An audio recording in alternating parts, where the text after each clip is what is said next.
Welcome back to my channel business school with Azim. প্রিয় শিক্ষার্থীবৃন্দ, তোমরা যারা নবম, দশম ও একাদশ শ্রেণীর ব্যবসা শিক্ষা শাখায় পড়ছ, তারা হিসাব বিজ্ঞানের আর্থিক বিবরণীর অঙ্কগুলো করার সময় সমন্বয় সাধন নিয়ে সবচেয়ে বেশি সমস্যায় পড়ো। ফলে ওইসব সমস্যার সমাধান করতে অনেক সময় ব্যর্থ হও। তাই এই জাতীয় অঙ্কের সহজ সমাধানে আমি তোমাদের জন্য সমন্বয় সাধনের চার্ট ভিত্তিক উপস্থাপন প্রস্তুত করেছি। আশা করি তোমরা এই জাতীয় অঙ্ক করার পূর্বে চার্ট ভিত্তিক এই উপস্থাপন রপ্ত করলে এবং তার একটা হার্ড কপি পাশে রাখলে বেশ উপকৃত হবে। সুতরাং এই গুরুত্বপূর্ণ আলোচনা ও উপস্থাপনা শুরু করা যাক। উক্ত এই ভিডিওটির মাঝে প্রাসঙ্গিক নয় এমন একটি ছোট্ট বিজ্ঞাপন রয়েছে। সমন্বয় সাধনের চার্ট ভিত্তিক উপস্থাপন। প্রথমত, সমাপনী মজুদ। প্রায় সব অঙ্কে সমাপনী মজুদ আছে। এটা কোথায় বসবে? আমরা জানি যে প্রতিটা সমন্বয় সাধারণত দুই জায়গায় বসে। সমাপনী মজুদ পণ্য বিশদায় বিবরণীর বিক্রিত পণ্যের ব্যয় যাবতীয় প্রত্যক্ষ মুনাফা জাতীয় খরচের যোগফলের থেকে সমাপনী মজুদ পণ্য বিয়োগ হয়।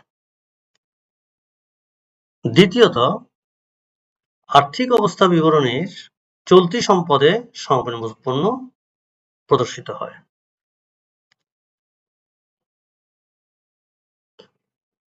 2 নম্বর সমন্বয়, বকেয়া ব্যয়। প্রত্যক্ষ এবং পরোক্ষ দুই ধরনের বকেয়া ব্যয় আছে। এখন এই বকেয়া ব্যয় কোথায় কোথায় ব্যবহৃত হবে? অঙ্কে বিশদায় বিবরণীর বিক্রিত পণ্যের ব্যয় মধ্যে সংশ্লিষ্ট প্রত্যক্ষ ব্যয়ের সাথে বকেয়া ব্যয় যোগ হবে, অথবা পরোক্ষ ব্যয় অর্থাৎ পরিচালন ব্যয় অথবা অন্যান্য ব্যয় সাথে বকেয়া ব্যয় যোগ হবে। উদাহরণ হিসেবে বলা যায়, মজুরির সাথে বকেয়া মজুরি যোগ হবে,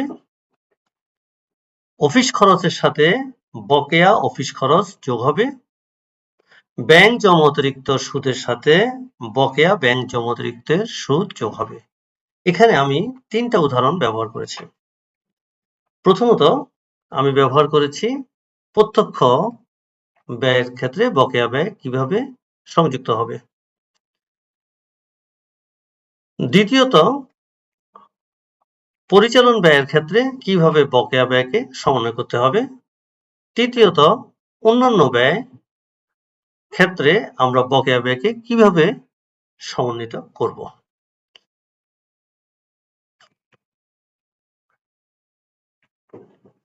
এবার বকেয়া ব্যয়ের দ্বিতীয় ক্ষেত্র, যা আর্থিক অবস্থা বিবরণীর চলতি দায় হিসাবে প্রদর্শিত হয়।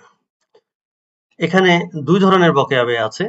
একটি হলো বকেয়া প্রত্যক্ষ মুনাফা জাতীয় ব্যয়, যার উদাহরণ বকেয়া মজুরি।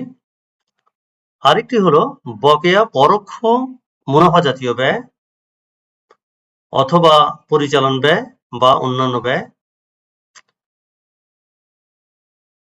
এই বকেয়া পরিচালন ব্যয়ের উদাহরণ হলো বকেয়া অফিস খরচ, বকেয়া অন্যান্য ব্যয়ের উদাহরণ হলো বকেয়া ব্যাংক জমা অতিরিক্ত সুদ। তাহলে আমরা দেখতে পেলাম যে বকেয়া ব্যয় সংশ্লিষ্ট ব্যয়ের সাথে বিশদায় বিবরণীতে যুক্ত হয়, আবার বকেয়া ব্যয় চলতি দায় দেখানো হয়।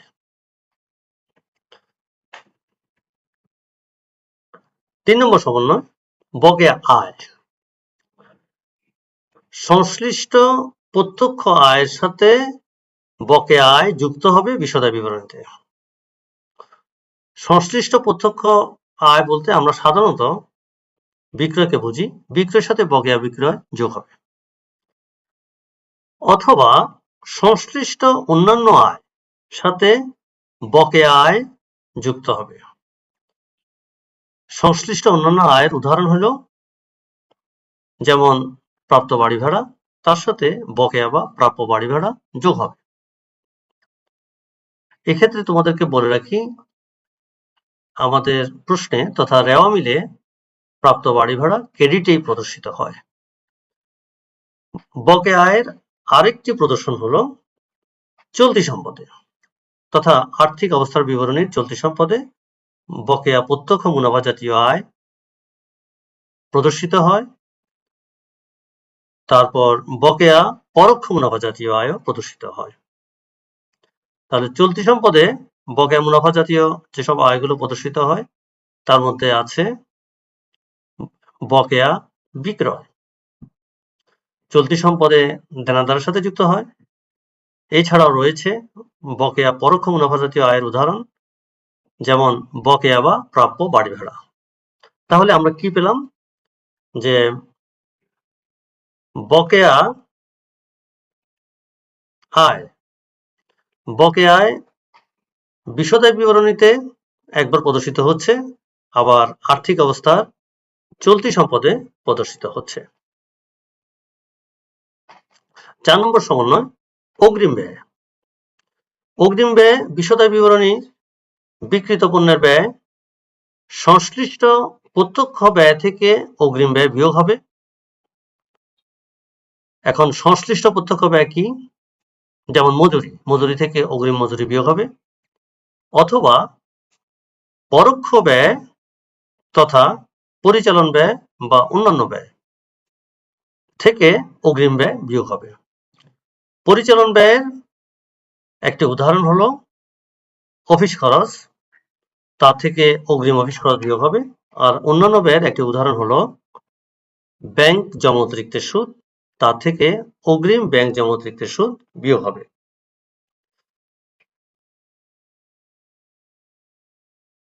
অগ্রিম ব্যয়ের আরেকটি ক্ষেত্র হলো চলতি সম্পদ তথা আর্থিক অবস্থার বিবরণী চলতি সম্পদ। সেখানে অগ্রিম প্রত্যক্ষ মুনাফা জাতীয় ব্যয় এবং অগ্রিম পরোক্ষ মুনাফা জাতীয় ব্যয় প্রদর্শিত হয়। অগ্রিম প্রত্যক্ষ মুনাফা জাতীয় ব্যয়ের উদাহরণ হলো অগ্রিম মজুরি, অগ্রিম পরোক্ষ মুনাফা জাতীয় ব্যয়ের উদাহরণ হলো অগ্রিম অফিস খরচ অথবা অগ্রিম ব্যাংক জমা অতিরিক্তের সুদ। 5 নম্বর সমন্বয় বিশদ আয় বিবরণীতে অগ্রিম আয় সংশ্লিষ্ট প্রত্যক্ষ আয় থেকে বিয়োগ হয়ে প্রদর্শিত হয়। এখন সংশ্লিষ্ট প্রত্যক্ষ আয়ের উদাহরণ কি, যেমন বিক্রয় থেকে অগ্রিম বিক্রয় বিয়োগ হবে, অথবা অন্যান্য আয় থেকে আয়ের মধ্যে সংশ্লিষ্ট অন্যান্য আয় থেকে অগ্রিম অন্যান্য আয় বিয়োগ করে দেখাতে হবে।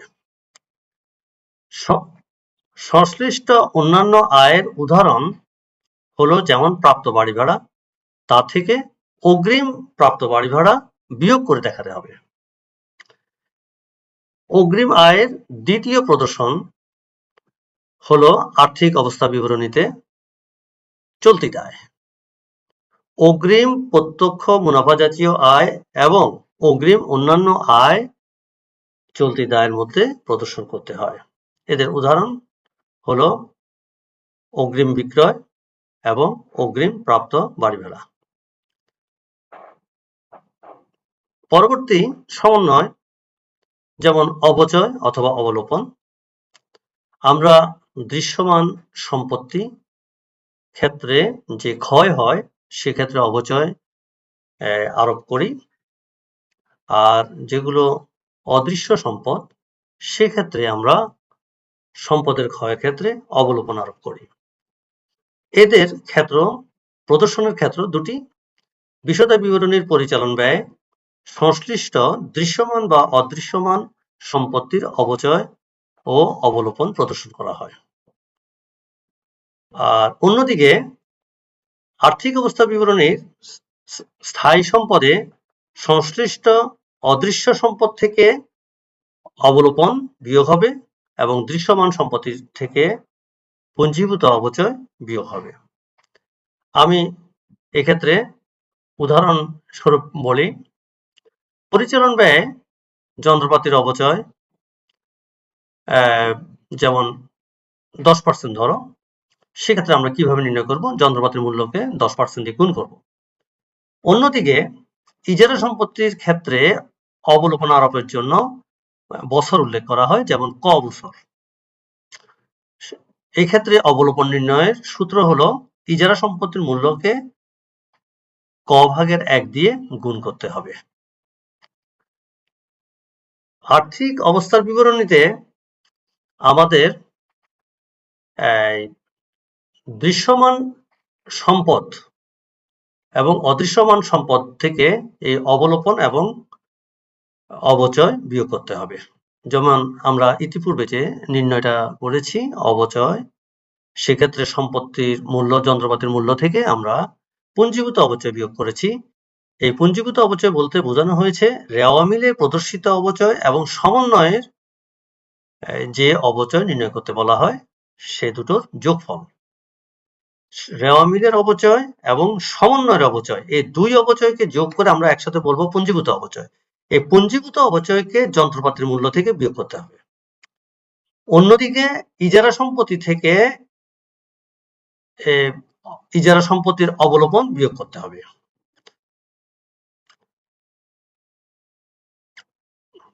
এরপরে সমন্বয় হলো অলিখিত ক্রয় বা ধারে ক্রয়, যা হিসাবভুক্ত হয়নি। ক্রয় করা হয়েছে কিন্তু হিসাবভুক্ত করে নাই, এই ক্ষেত্রে আমরা এটাকে কিভাবে সমন্বয় করব? বিশদায় বিবরণী বিক্রিত পণ্যের ব্যয় ক্রয়ের সাথে অলিখিত ক্রয়কে যোগ করা হবে। অন্যদিকে আর্থিক অবস্থার বিবরণী চলতি দায়ে বিবিধ পাওনাদারের সাথে অলিখিত ক্রয়কে যোগ করা হবে। এরপর 8 নম্বর সমন্বয় অলিখিত বিক্রয় বা ধারে বিক্রয়, যা হিসাবভুক্ত করা হয়নি। ভুলে হিসাবভুক্ত করা হয়নি, এখন আমরা এটাকে হিসাবভুক্ত করব। কিভাবে করব? বিশদায় বিবরণীতে বিক্রিত পণ্যের ব্যয় মোট বিক্রয়ের সাথে অলিখিত বিক্রয়কে যোগ করব। অন্যদিকে আর্থিক অবস্থার বিবরণীর চলতি সম্পদে বিবিধ দেনাদারের সাথে অলিখিত বিক্রয়কে যোগ করে আমরা নেট দেনাদার বের করব। পরবর্তী সমন্বয় হলো মূলধনের বকেয়া সুদ।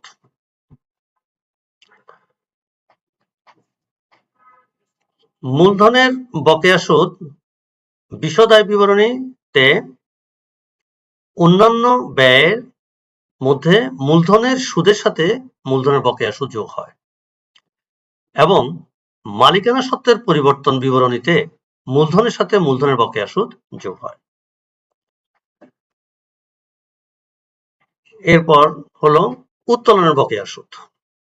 বিশদায় বিবরণীতে অন্যান্য আয়তে উত্তোলনের সুদের সাথে উত্তোলনের বকেয়া সুদ যোগ হয়। মালিকানা সত্ত্বের পরিবর্তনের বিবরণীতে মূলধন থেকে উত্তোলনের বকেয়া সুদ বিয়োগ হয়। মূলধন থেকে উত্তোলনও বিয়োগ হয়, আবার উত্তোলনের বকেয়া সুদও বিয়োগ হয়। এরপরে হলো মালিক কর্তৃক পণ্য উত্তোলন। মালিক ব্যক্তিগত প্রয়োজনে প্রতিষ্ঠান থেকে সে ব্যবহারের জন্য বা ভোগের জন্য পণ্য নিয়ে আসতে পারে, সেক্ষেত্রে কিভাবে সমন্বয় করা হবে? বিশদায় বিবরণীতে বিক্রিত পণ্যের ব্যয়ে ক্রয় থেকে পণ্য উত্তোলনকে বাদ দিতে হবে। যে পণ্য উত্তোলনটা মালিক ব্যক্তিগত প্রয়োজনে করেছে সেটি ক্রয় থেকে বাদ যাবে। অন্যদিকে মালিকানা সত্ত্বের পরিবর্তন বিবরণীতে মূলধন থেকে পণ্য উত্তোলন বিয়োগ করতে হবে। এরপরে বিলম্বিত বিজ্ঞাপন। এক্ষেত্রে আমি বিলম্বিত বিজ্ঞাপনটা বিষয়টা কি একটু ক্লিয়ার করছি। সেটা হলো যখন কোনো বিজ্ঞাপন সংস্থার সাথে কোম্পানি চুক্তি করে যে 5 বছরের জন্য বা 10 বছরের জন্য একটা বিজ্ঞাপন প্রচার করতে হবে। এখন সেক্ষেত্রে বিলম্বিত জিনিসটা কি? বিজ্ঞাপনের জন্য যে টাকাটা বিজ্ঞাপন সংস্থাকে প্রদান করা হয় তার মধ্যে যদি আমরা 5 বছরের জন্য ধরি তাহলে 5 ভাগের 4 অংশ হবে বিলম্বিত। আর বাকি 5 ভাগের 1 অংশ হবে অবলোকন। এক্ষেত্রে পরিচালন ব্যয়ের মধ্যে বিজ্ঞাপন থেকে বিলম্বিত বিজ্ঞাপনকে বিয়োগ করা হবে।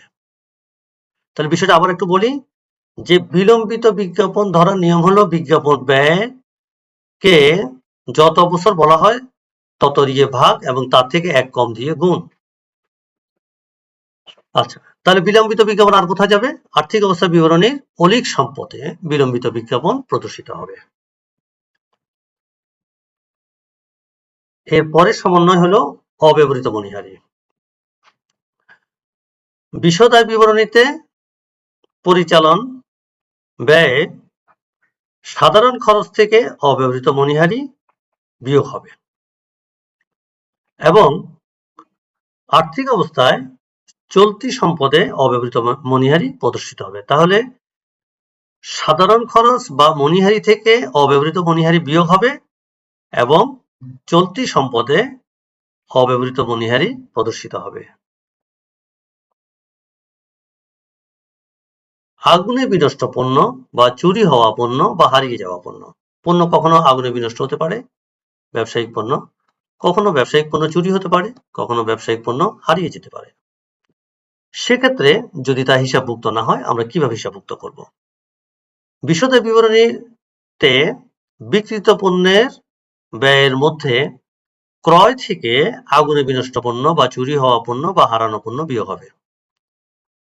অন্যদিকে সেটি অন্যান্য ব্যয় আগুনে বিনষ্ট পণ্য বা চুরি হওয়া পণ্য বা হারানো পণ্যকে প্রদর্শন করা হবে। এক্ষেত্রে মনে রাখতে হবে, যদি বিনষ্ট পণ্য, চুরি হওয়া পণ্য বা হারানো পণ্য সমাপনী মজুতে অন্তর্ভুক্ত থাকে, তাহলে বিশদ আয় ও আর্থিক অবস্থা বিবরণীর সমাপনী মজুদ থেকেও বিয়োগ করতে হবে। তাহলে প্রশ্নের ভিতরে যদি থাকে যে বিনষ্ট পণ্য, চুরি হওয়া পণ্য বা হারানো পণ্য সমাপনী মজুদ পণ্যে অন্তর্ভুক্ত আছে, তাহলে সেক্ষেত্রে সমাপনী মজুদ পণ্য যত জায়গায় প্রদর্শিত হয় সব জায়গায় সমাপনী মজুদ পণ্য থেকে বিয়োগ করে দেখাতে হবে। এরপরের সমন্বয়টা একটু জটিল, তোমরা এটা খুব ভালো করে খেয়াল করতে হবে এবং এটা প্রায় সব অঙ্কেই থাকে এই সমন্বয়টা। সেটা হলো দেনাদার উপর অনাদায় পাওনা বা দেনা, অনাদায় পাওনা বা দেনা সঞ্চিতি, বার্তা সঞ্চিতি ধরতে হবে। এক্ষেত্রে কখনো কখনো প্রশ্নে এভাবে বলে যে দেনাদারের উপর অনাদায় দেনা ধরার পর অবশিষ্টের উপর অনাদায় পাওনা বা দেনা সঞ্চিতি ধরতে হবে এবং অবশিষ্টের উপরে বার্তা সঞ্চিতি ধরতে হবে। এক্ষেত্রে অবশিষ্টের কথাটা বললেও যেভাবে প্রদর্শন করা হবে, অবশিষ্টের কথা না বললেও ঠিক সেভাবেই প্রদর্শন করা হবে। আচ্ছা, এবার আমরা দেখব যে আমরা কিভাবে এটাকে প্রদর্শন করব।